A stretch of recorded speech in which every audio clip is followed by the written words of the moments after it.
অভিনেতা শাকিল খান তার সহকর্মী সালমান শাহকে স্মরণ করেছেন। তিনি জানিয়েছেন, চলচ্চিত্র জগতে তীব্র চাপ ও দায়িত্বের কারণে সালমান শাহ মানসিকভাবে ভেঙে পড়েছিলেন।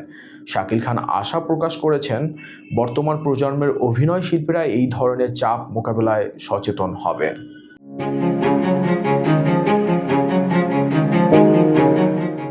90-এর দশকের ঢালিউডের জনপ্রিয় দুই নায়ক সালমান শাহ ও শাকিল খান একসময়ে দর্শকদের হৃদয় জয় করেছিলেন। সম্প্রতি বিসিআরএ অ্যাওয়ার্ড 2025 অনুষ্ঠানে বিশেষ সম্মাননা গ্রহণের পর শাকিল খান সাংবাদিকদের সঙ্গে আলাপকালে সালমান শাহকে স্মরণ করেছেন।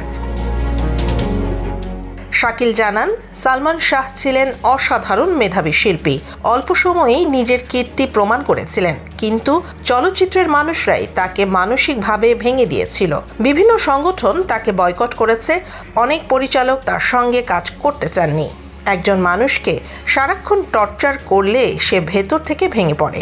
আমরা চলচ্চিত্রের মানুষ হয়েও তাকে বাঁচাতে পারিনি। এটা আমাদের ব্যর্থতা। তিনি আরও বলেন, আমরা তখন ব্যবসা সফল সিনেমা করলেও কখনো কাউকে সুপারস্টার বলতাম না।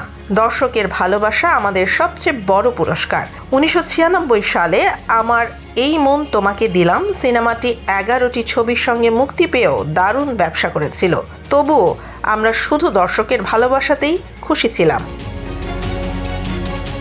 শাকিল বিশ্বাস করেন, একদিন সত্যের বিচার হবে এবং আইনি বলে দেবে সালমান শাহ সঙ্গে আসলে কি ঘটেছিল। তিনি নিজেও এখনও সিনেমা করতে চান, তবে সেটা হবে সুস্থ ধারার ছবি।